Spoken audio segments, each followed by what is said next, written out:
पश्चिमी यूपी के कोने कोने से मेरठ, हापुड़, बिजनौर, मुजफ्फरनगर, बागपत, गाजियाबाद, नोएडा समेत पूरे पश्चिमी उत्तर प्रदेश से यहां पधारे आप सभी बहनों भाइयों को मेरा प्रणाम।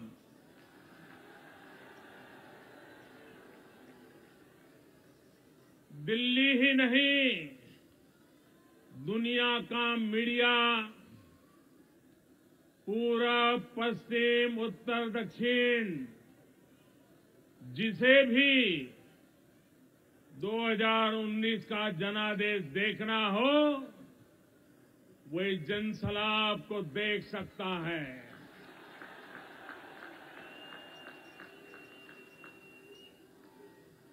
भारत मन बना चुका है। भारत के 130 करोड़ लोग मन बना चुके हैं। देश में फिर एक बार बनने जा रही है। इस विशाल संख्या में पधारने के लिए मैं आप सभी का, भारतीय जनता पार्टी के प्रत्येक कार्यकर्ता, एक एक बूथ का इंतजाम देखने वाले अपने साथी का हृदयपूर्वक आभार व्यक्त करता हूं।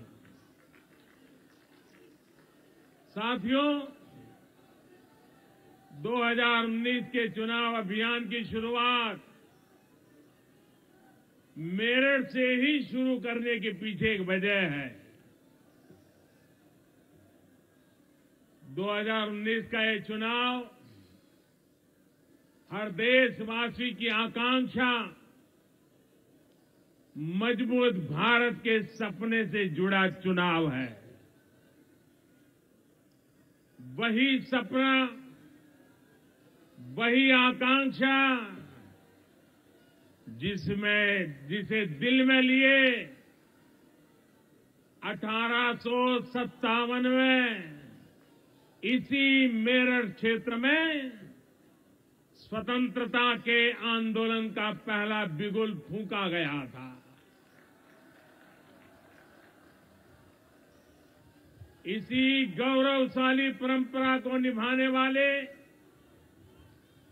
सुकमा के नक्सली हमले में शहीद शोभित शर्मा और पुलवामा में शहीद अजय कुमार जी को मैं एक बार फिर अपनी श्रद्धांजलि अर्पित करता हूं।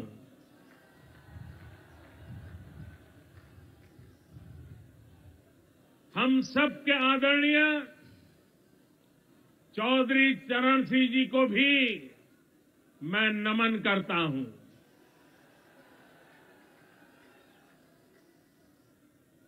चौधरी चरण सिंह जी ने देश के लिए महत्वपूर्ण योगदान दिया।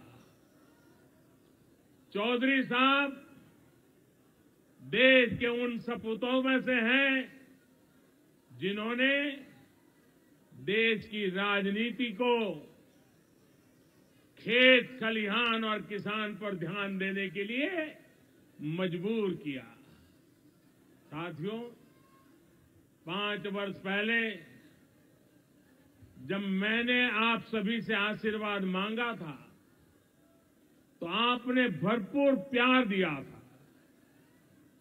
मैंने आपसे कहा था कि आपके प्यार को, आपके आशीर्वाद को मैं ब्याज सहित लौटाऊंगा।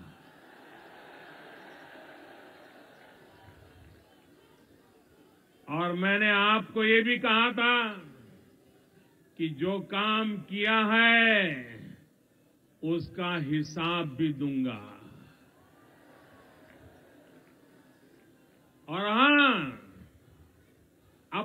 हिसाब दूंगा, साथ साथ दूसरों का हिसाब भी लूंगा।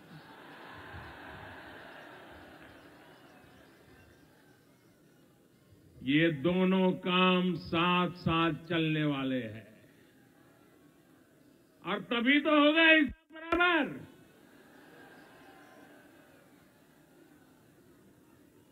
और आप तो जानते हैं मैं चौकीदार हूं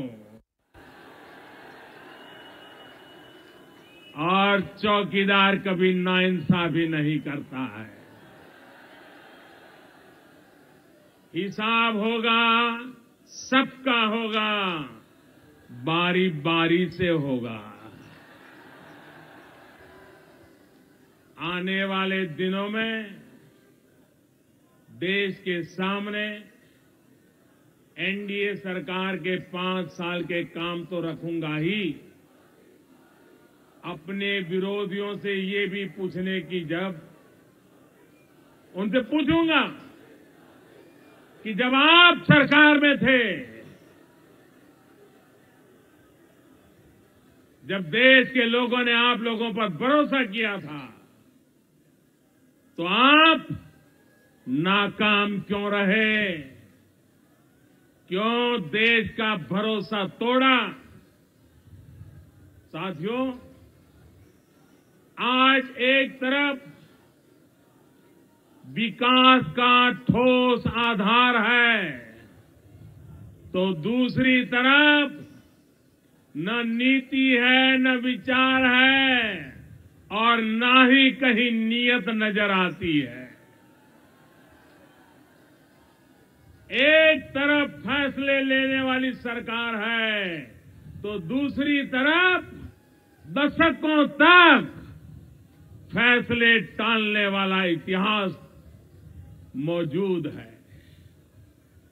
एक तरफ नए भारत के संस्कार है और दूसरी तरफ वंशवाद और भ्रष्टाचार का बोलबाला है। एक तरफ दमदार चौकीदार है और दूसरी तरफ दागदारों की भरमार है।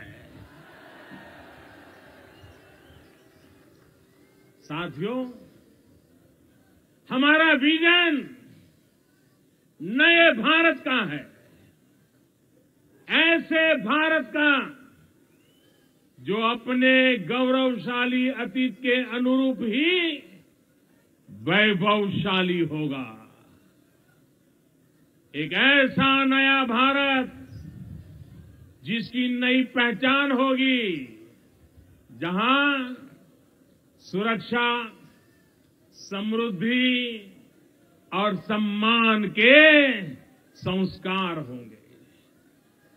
सुरक्षा देश के दुश्मनों से, सुरक्षा आतंकवाद से, सुरक्षा गुंडागर्दी से,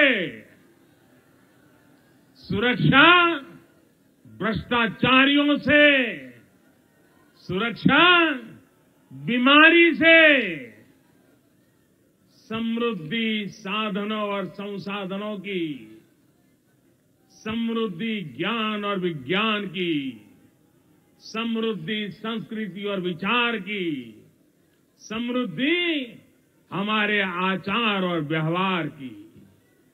और जब मैं सम्मान की बात करता हूं, तो सम्मान श्रम का, सम्मान काम का, सम्मान बेटियों का, सम्मान हर वर्ग का, सम्मान देश के मान का, अभिमान का।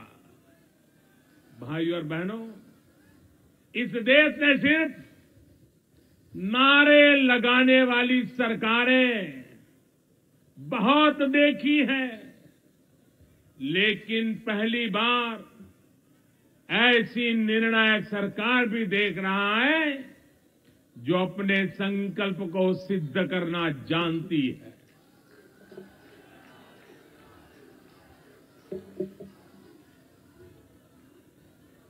जमीन हो, आसमान हो या फिर अंतरिक्ष, सर्जिकल स्ट्राइक का साहस आपके इस चौकीदार की सरकार ने दिखाया।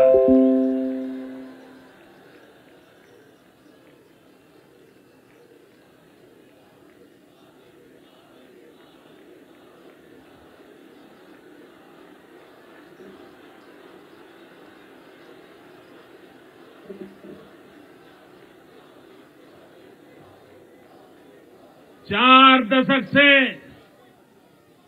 40 साल से हमारे सैनिक 1 रैंक 1 पेंशन मांग रहे थे। उसको पूरा करने का काम भी इसी चौकीदार ने किया। देश के करीब 12 करोड़ किसान परिवारों को 75,000 करोड़ रुपए की सीधी वार्षिक मदद का काम भी इसी चौकीदार ने किया। देश के लगभग 50 करोड़ गरीब परिवारों को हर वर्ष 5 लाख रुपए तक के मुफ्त इलाज की व्यवस्था भी हमारी सरकार ने की है।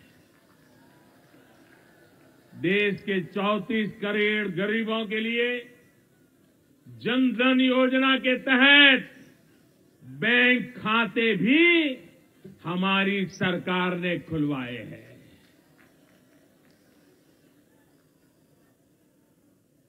और जब मैं बैंक खाते खुलवाता था तो ये बड़े बुद्धिमान लोग भाषण करते थे कि देश में बैंकें नहीं है, गांव का आदमी क्या करेगा। ऐसा कहते थे कि नहीं कहते थे? और आज वही कह रहे हैं जो लोग अरे गरीबों का बैंक का खाता 70 साल तक नहीं खुलवा पाए, वो कहते तुम्हारे खाते में पैसे डालेंगे। कोई भरोसा करेगा क्या? अरे जो खाता नहीं खुलवा सकता है वो खाते में डाल सकता है क्या?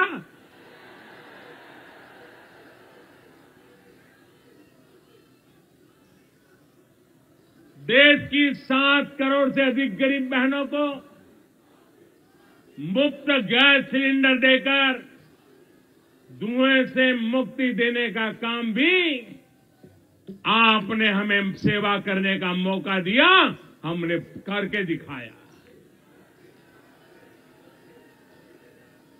देश भर में 10 करोड़ गरीब परिवारों के घर शौचालय देकर बहनों को इज्जत देने का, जीवन देने का सौभाग्य भी हमें मिला है। 1.5 करोड़ से अधिक गरीब बेघर परिवारों को अपना पक्का घर भी हमारी सरकार ने ही दिया है। देश के 2.5 करोड़ से अधिक गरीब परिवारों तक पहली बार बिजली कनेक्शन देने का काम भी हमने ही किया है। 15 करोड़ से अधिक बिना गारंटी के ऋण देकर युवा साथियों को स्वरोजगार से जोड़ने का काम पहली बार एनडीए ने ही किया है।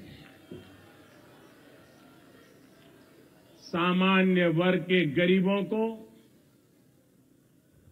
और मुझे विश्वास है कि जब ये खबर आपने सुनी होगी आपका सीना चौड़ा हो गया होगा। सामान्य वर्ग के गरीबों को 10% आरक्षण देने का ऐतिहासिक फैसला भी हमने ही लिया।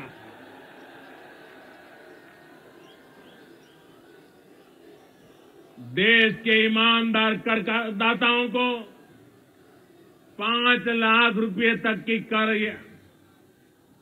कर योग्य आय पर टैक्स जीरो करने का रिकॉर्ड भी हम ही ने बनाया है।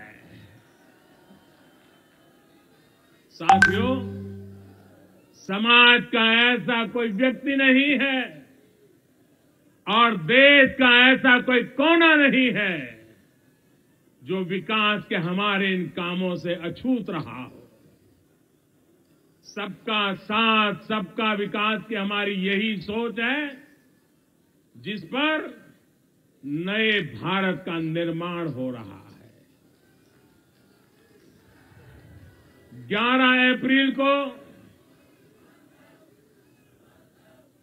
आपका वोटिंग 11 अप्रैल को है ना? 11 अप्रैल को है ना?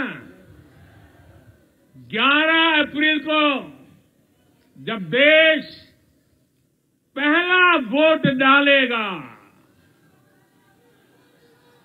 जब पहली बार वोट डालने वाला हमारा युवा बूथ में जाएगा, तो वो ईवीएम पर कमल के निशान पर उंगली दबाने से पहले विकास की इस तस्वीर को लेकर के जाने वाला है। साथियों, आपके चौकीदार की सरकार ने जो हासिल किया है वो तब और साफ हो जाएगा जब 2014 से पहले के भारत, यानी आपके इस चौकीदार के आने से पहले की स्थिति से जब आप तुलना करेंगे। जरा एक बार उन पुराने दिनों को जरा याद करिए और मुझे बताइए, इन महामिलावटी लोगों की सरकार जब दिल्ली में थी, तब देश में आए दिन बम धमाके होते थे कि नहीं होते थे? मैं दोबारा पूछूं, जब ये महामिलावटी लोग बैठे थे दिल्ली सरकार में, तब आए दिन देश में अलग अलग कोने में बम धमाके होते थे कि नहीं होते थे? ये महामिलावटी आतंकियों को संरक्षण देते थे कि नहीं देते थे? ये आतंकियों की भी जात और उनकी पहचान देखते थे कि नहीं देखते थे? उसके आधार पर तय करते थे कि आतंकी को बचाना है या सजा देनी है। बताइए भाइयों, ऐसा होता था कि नहीं होता था?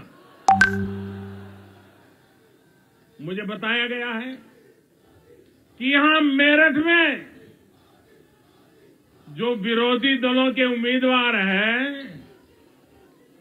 उन्होंने आतंकवादियों के लिए करोड़ों रुपए के इनाम तक का ऐलान कर दिया था। याद है ना? आतंकवादियों को करोड़ों का इनाम। सोचिए, महामिलावट के लिए लोग किस हद तक जा सकते हैं। ये महामिलावटी लोग भ्रष्टाचारियों के साथ है कि नहीं है भाई? ये लोग भ्रष्टाचारियों के साथ है कि नहीं है? महामिलावटियों के राज में बेटियों को इंसाफ मिलता था क्या? मेरठ वाले तो बराबर जानते हैं। क्या बेटियों को इंसाफ मिलता था क्या? इनकी सरकार में गुंडे और बदमाश बेलगाम थे कि नहीं थे? क्या ऐसी महामिलावट के हाथ में देश सुरक्षित रहेगा? देश सुरक्षित रहेगा? देश सुरक्षित रहेगा?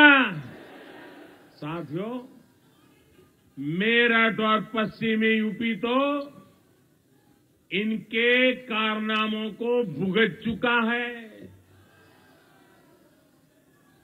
जब से योगी जी की सरकार आई है,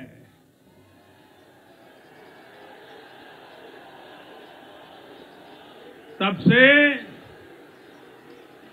गुंडों और बदमाशों में डर है, भय है।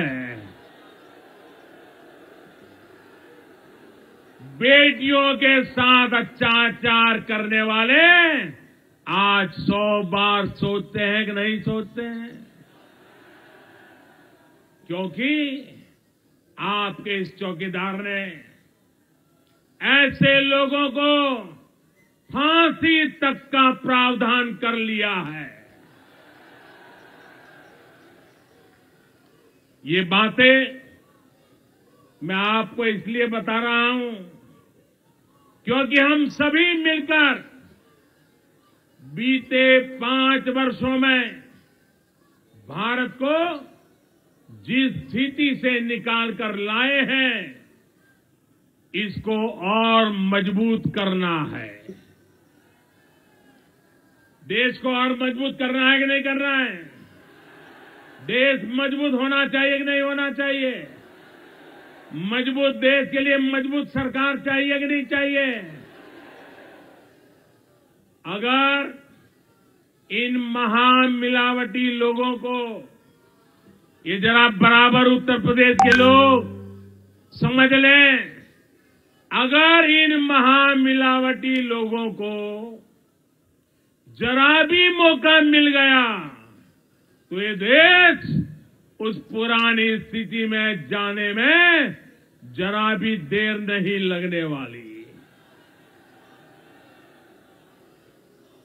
ये कितने बेचैन हैं, कितने बौखलाए हैं। ये 2 महीने से देश बहुत साफ साफ देख रहा है। भाई और बहनों, आज स्थिति है कि कुछ दिन पहले तक जो लोग इस चौकीदार को चुनौती देते फिरते थे, अब रोते फिर रहे हैं। मोदी ने ये क्यों किया? मोदी ने वो क्यों किया? ये मोदी ने पाकिस्तान में आतंकियों को घर में घुसकर क्यों मारा? ये मोदी ने आतंकियों के अड्डे को नष्ट क्यों किया? रो रहे हैं।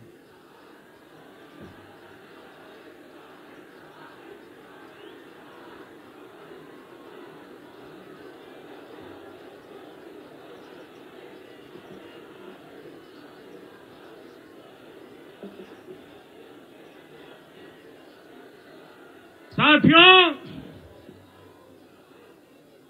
एक गंभीर बात की ओर आपका ध्यान दिलाना चाहता हूं।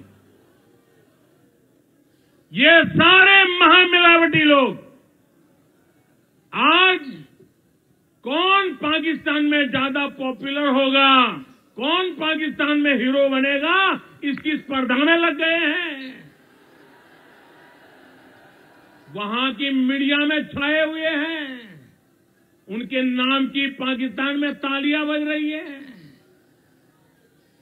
भाइयों बहनों, आप ही बताइए, देश को हिंदुस्तान के हीरो चाहिए या पाकिस्तान के?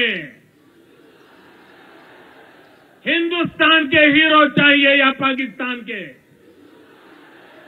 मेरे प्यारे देशवासियों, मैं 130 करोड़ देशवासियों से पूछना चाहता हूं, क्या हमें सबूत चाहिए कि हमें सपूत चाहिए?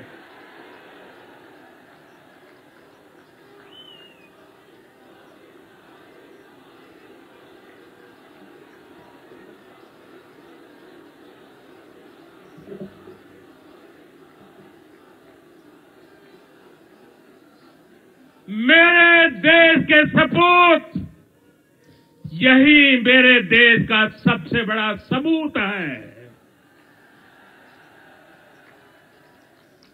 जो सबूत मांगते हैं वो सपूत को ललकारते हैं। साथियों, 26 फरवरी की वो तारीख जिसके बारे में सोचकर भी आतंक के सरपरस्तों की रूह कांप रही है। लेकिन पल भर के लिए सोचिए मेरे मेरठवासी, जरा सोचिए कि 26 फरवरी को हमारे देश के वीर सैनिकों ने पराक्रम किया, अगर उसमें थोड़ी सी भी गड़बड़ हो जाती तो क्या होता? थोड़ा सा ऊपर नीचे हो जाता तो ये लोग मेरे साथ क्या करते? पुतले जलाते कि नहीं जलाते? मुझे नोच डालते कि नहीं डालते? मेरा इस्तीफा मांगते कि नहीं मांगते? काले झंडे निकालते कि नहीं निकालते? दुनिया भर की गालियां देते कि नहीं देते? भाइयों बहनों, आप बताइए, ये कोई चुप नहीं बैठते। और अगर ऐसा होता तो सारा दोष किसको देते? किसको देते? मोदी को ही देते ना? देते कि नहीं देते? भाइयों और बहनों,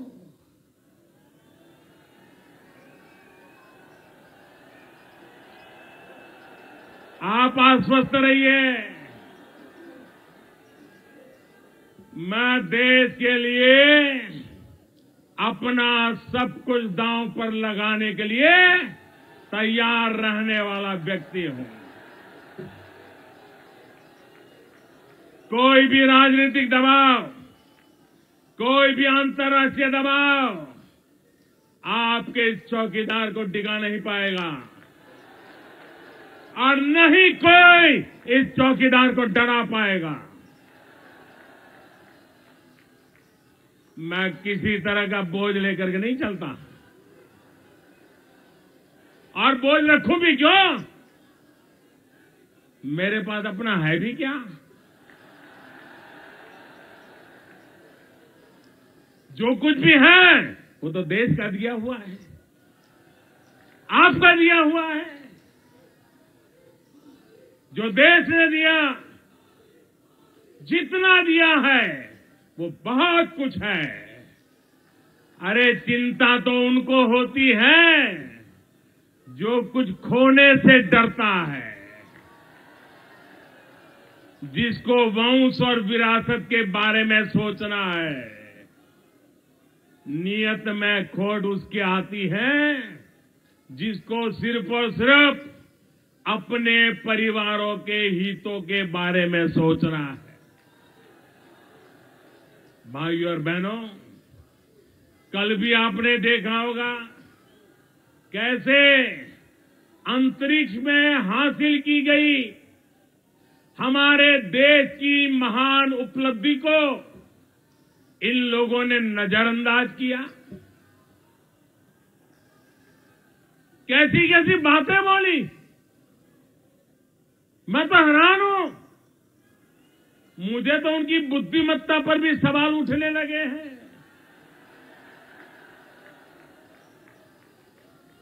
साथियों, अगर कोई, जरा आप ध्यान से समझिए, अगर कोई थिएटर में नाटक देखने जाता है तो वहां क्या सुनाई देता है?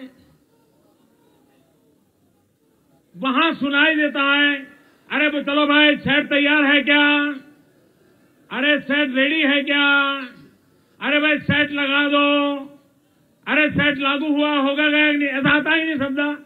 थिएटर में जहां ड्रामा होता है वहां सेट की सजावट, नया सीन आएगा तो नया सेट, ये सेट शब्द थिएटर में बड़ा कॉमन होता है, बार बार सुनाई देता है। कुछ बुद्धिमान लोग ऐसे हैं, जब कल मैं ए सेट की बात करता था तो कंफ्यूज हो गए, समझे कि मैं थिएटर के सेट की बात कर रहा हूं।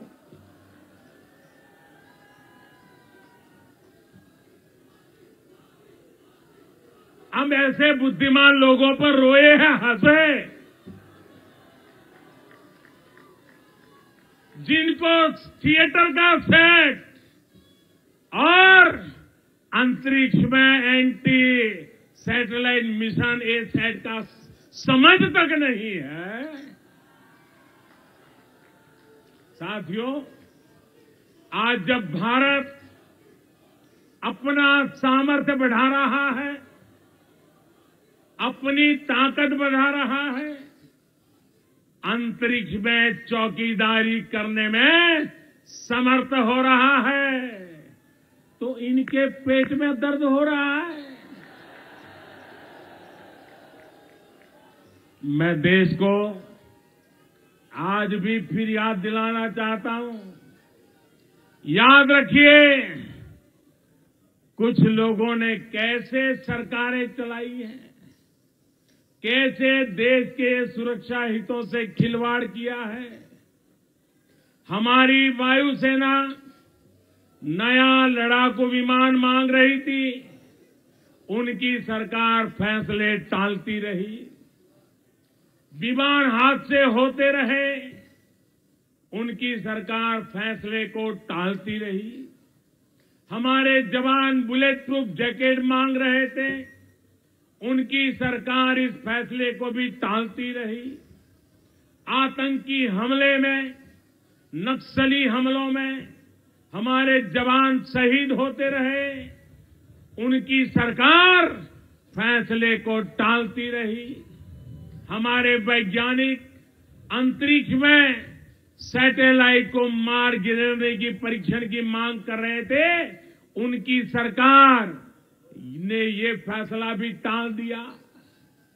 21वीं सदी के भारत को मजबूत बनाने के लिए, देश की सुरक्षा के लिए ये फैसला बहुत पहले लिया जाना चाहिए था, लेकिन ये फैसला भी टाला जाता रहा। भाई और बहनों, ये लोग भारत को हमेशा कमजोर बनाकर रखना चाहते हैं। मैं इनसे जानना चाहता हूं कि किसके हिसाब पर, किसको फायदा पहुंचाने के लिए आप लोग ऐसा डुलमुल रवैया अपनाते रहे। साथियों, इन लोगों की राजनीति तभी चलती है जब देश कमजोर रहे, जब देश को ये लोग बनते रहे, समाज में दीवारें हो, खाई हो। ये सिर्फ अपना और अपने परिवार का स्वार्थ देखते हैं। सबका साथ, सबका विकास, ये उनको मंजूर नहीं है। और इसलिए कश्मीर से कन्याकुमारी तक वंशवाद और भ्रष्टाचार की महामिलावट करने वाले दल आज आपके इस चौकीदार से परेशान है। अपना भ्रष्टाचार जारी रखने के लिए ये सभी यहां यूपी में भी एकजुट हो गए हैं। अब सोचिए, जिस पार्टी के नेताओं को जेल भेजने के लिए बहन जी ने जीवन के 2 दशक लगा दिए, अब उसी से उन्होंने हाथ मिला लिया।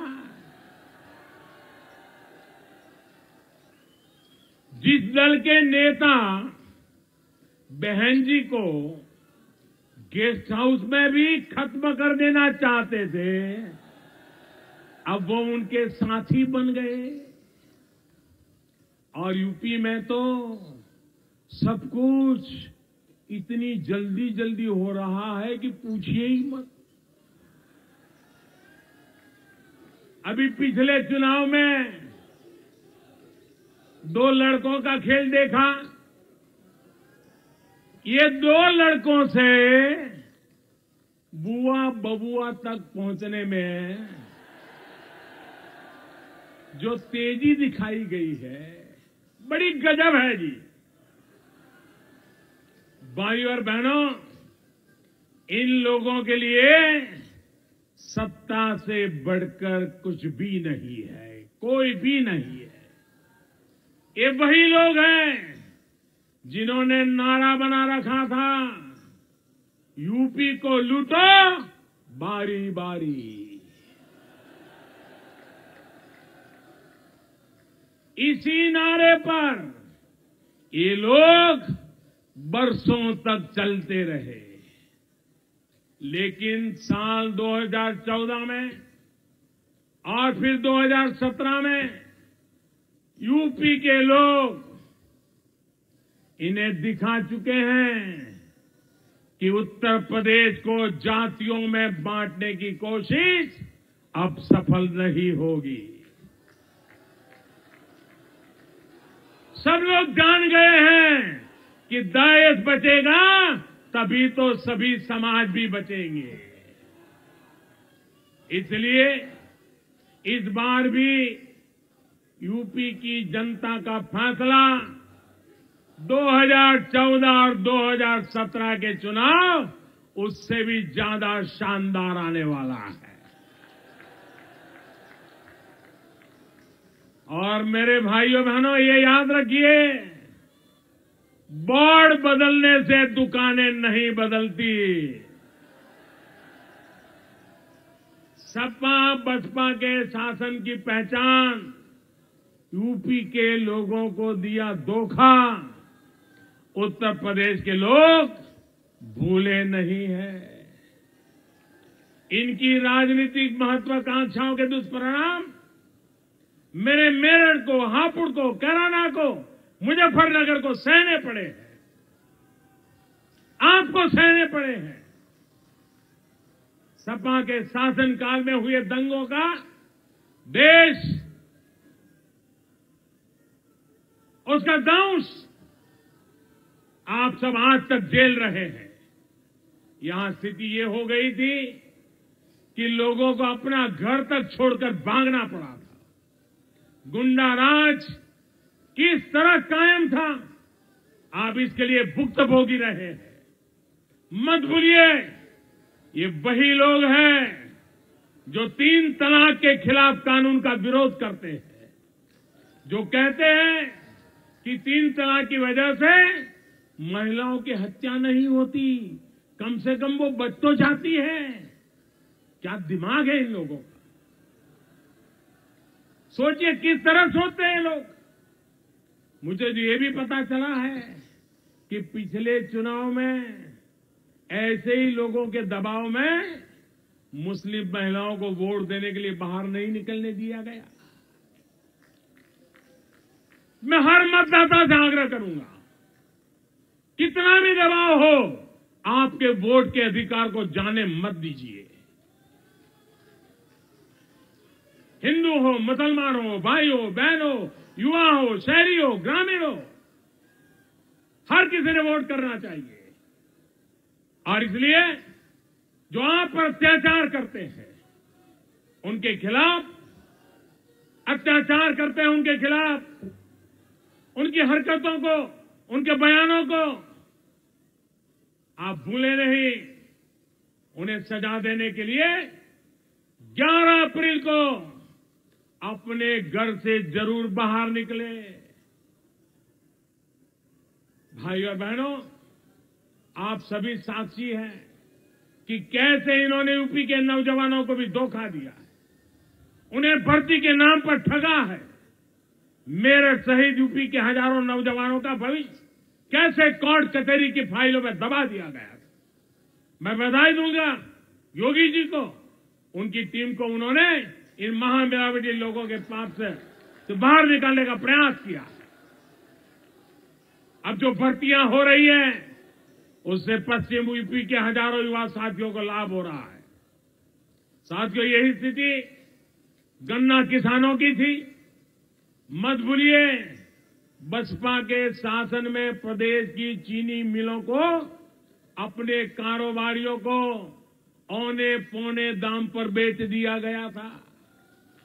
बेचा था कि नहीं बेचा था? मत भूलिए, समाजवादी पार्टी के शासन में गन्ना किसानों को अपना ही पैसा पाने के लिए अपमानित होना पड़ता था, लंबा इंतजार करना पड़ता था। साथियों, हालत ये थी कि सपा की सरकार ने गन्ना किसानों का 35,000 करोड़ रुपए से ज्यादा का बकाया योगी जी के लिए छोड़ दिया था। इसका करीब करीब पूरा भुगतान हो चुका है। इसके बाद पेराई सत्रों का भी 22,000 करोड़ का भुगतान हो चुका है।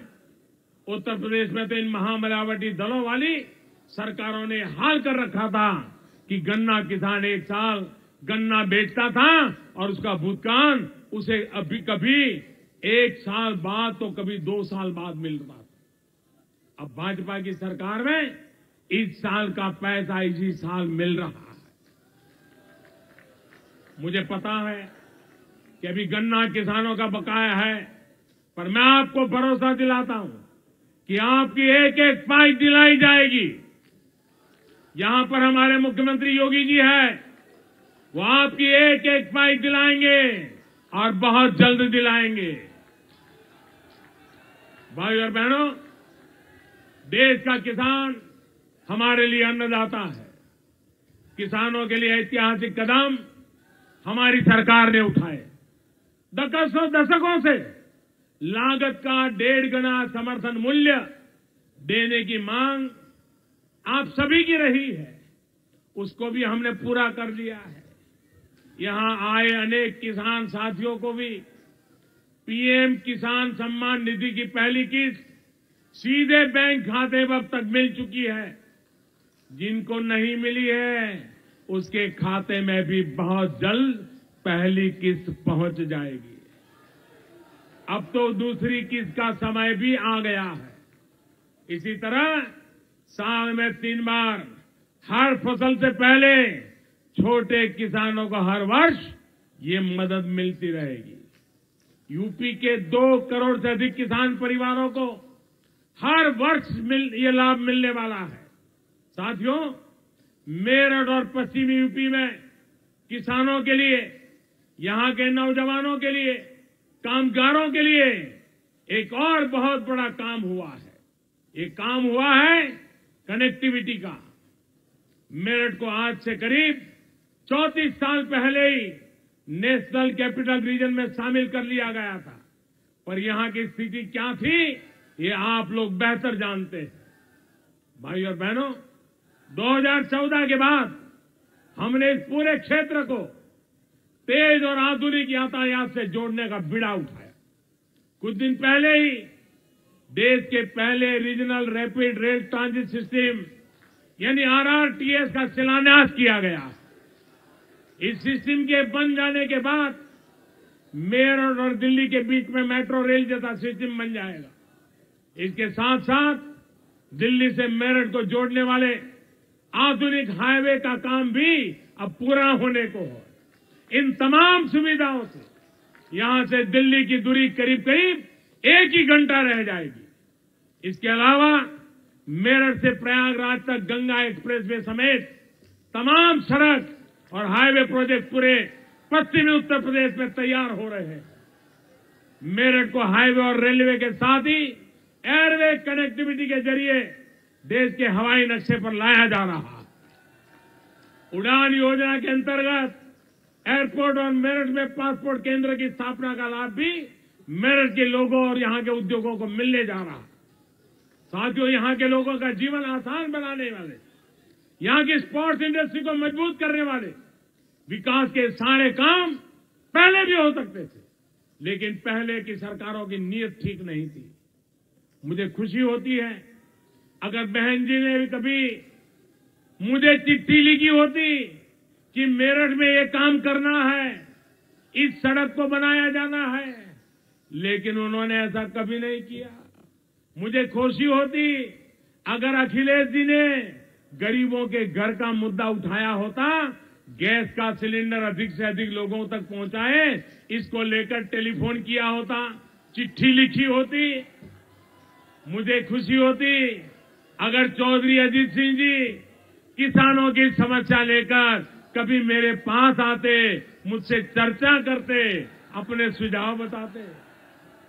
लेकिन इनकी मंशा तो सिर्फ जाति, पंथ, संप्रदाय, इसी से वोटों को साधने के चक्कर में ये हमेशा रहते हैं और यही काम वो करते रहते हैं। साथियों, आज वाकई चौधरी चरण सिंह जी के कितने दुखी होते होंगे, जिस गरीब के लिए, जिस किसान के लिए उन्होंने अपना जीवन समर्पित कर दिया, उसे सपा, बसपा और कांग्रेस द्वारा कितना नुकसान पहुंचाया गया है। खासकर कांग्रेस की तो किसान नेताओं से विशेष दुश्मनी रही है। यही वजह है कि आपातकाल के दौरान चौधरी साहब को जेल में डाल दिया गया था। चौधरी साहब को प्रधानमंत्री पद से हटाने में भी कांग्रेस की भूमिका थी। मत भूलिए, देश के एक और महान किसान नेता दीनबंधु छोटूराम जी के साथ भी कांग्रेस ने यही किया था। वो किसानों के लिए काम करना चाहते थे, इसलिए कांग्रेस ने उन्हें इस्तीफा देने पर मजबूर कर दिया था। ये मेरा सौभाग्य है कि पिछली साल मुझे रोहतक में सर छोटूराम जी की सबसे ऊंची प्रतिमा का लोकार्पण करने का अवसर मिला। साथियों, भाजपा सरकार चौधरी चरण सिंह जी, दीनबंधु छोटूराम के सपनों को पूरा करने के लिए काम कर रही है। देश का किसान मजबूत होगा, देश का गरीब सशक्त होगा, तभी देश भी मजबूत होगा। साथियों, लेकिन इन सब के बीच हमें सतर्क रहने की जरूरत है, जागरूक रहने की जरूरत है। भाइयों और बहनों, जब मैं 8-10 साल की उम्र का था, तब सुना करता था कि सरकार गरीबी हटाने के बारे में बात कर रही है। जब 20-22 साल का हुआ तो इंदिरा जी भी यही कहती थी, गरीबी हटाएंगे। इसके बाद भी 4-4 पीढ़ियां एक ही बात करती रही, वो तो आगे बढ़ते गए, गरीब गरीब होता गया, गरीबी बढ़ती गई। आजादी के बाद पिछले 72 वर्षों में कांग्रेस ने जीता गरीबों के साथ गद्दारी की है। उसे देखते हुए आज देश का गरीब ये संकल्प कर चुका है कि कांग्रेस हटाओ, गरीबी अपने आप हट जाएगी। गरीबी तब हटेगी जब कांग्रेस हर कोने से हटेगी। कांग्रेस का 72 साल का काम खुद अपनी गवाही दे रहा है। गरीब को धोखा देने के लिए, गरीब को गरीब बनाए रखने के लिए कांग्रेस ने जो जो पैंतरे अपनाए हैं, वो गिनाने लगे तो शायद महीने भर मुझे बोलता रहना पड़ेगा।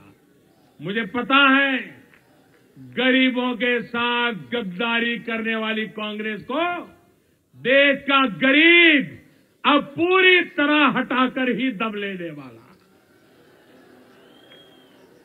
भाइयों और बहनों, 1857 के संग्राम में जन जागरण के लिए कमल के फूल और रोटी का प्रयोग किया गया था।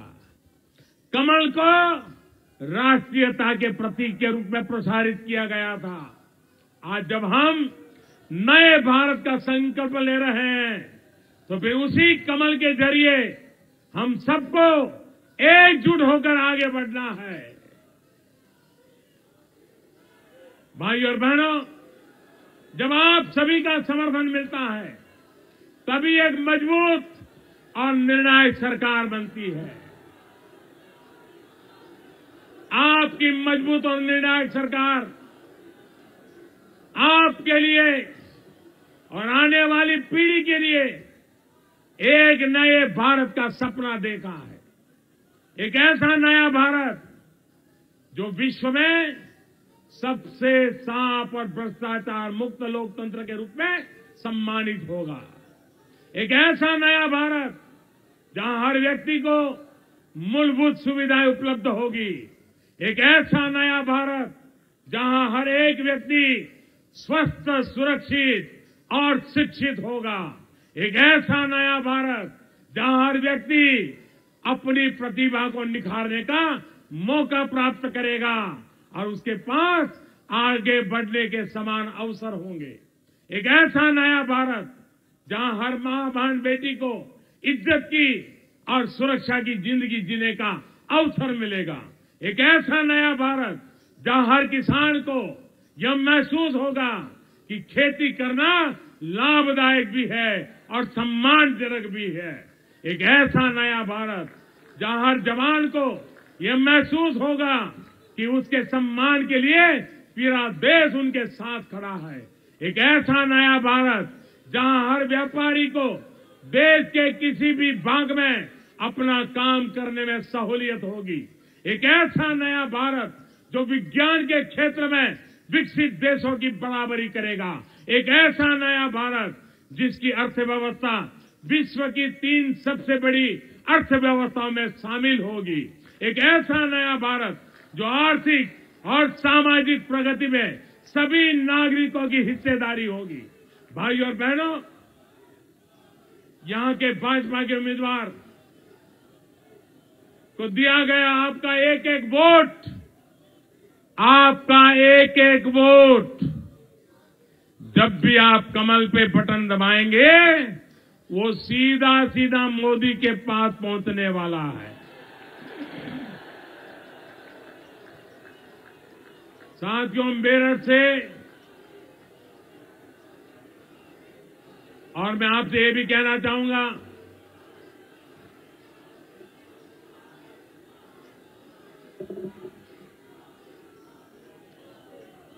यहां पर महामिलावट में भी कौन ज्यादा मिलावट करता है इस पे स्पर्धा लग गई।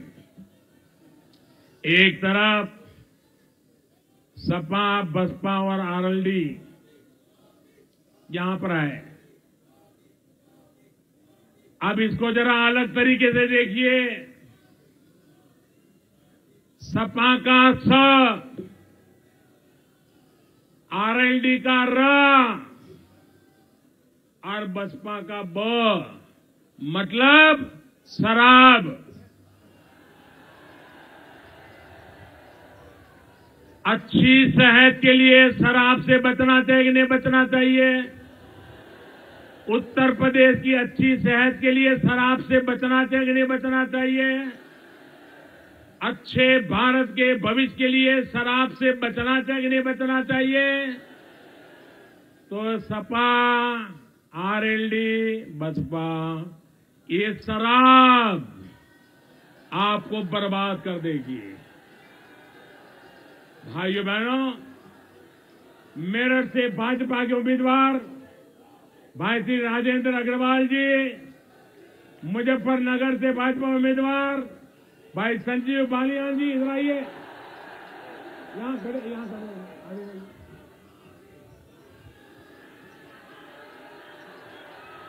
बागपत से श्री सतपाल सिंह जी, बिजनौर से कुंवर भारतेंदु सिंह जी, इन सभी को आपका वोट उस सरकार के लिए होगा जो आपके जीवन को बेहतर बनाने के लिए और देश के गौरव को बढ़ाने के लिए दिन रात परिश्रम करती है। आप मुझे देश को भ्रष्टाचार और काले धन से मुक्त कराने के लिए आशीर्वाद दीजिए। आप मुझे देशवासियों की सुरक्षा और इज्जत बढ़ाने के लिए अपना आशीर्वाद दीजिए। उत्तर प्रदेश को शीघ्र ही उत्तम प्रदेश बनाने के प्रयासों को और अधिक बनाने के लिए अपना आशीर्वाद दीजिए। मेरठ क्षेत्र के हर घर परिवार में खुशहाली लाने के मेरे सपने को पूरा करने के लिए आप सब अपना आशीर्वाद और वोट भाजपा को दीजिए। मेरे साथ पूरी ताकत से बोलिए, भारत माता की, भारत माता की, भारत माता की।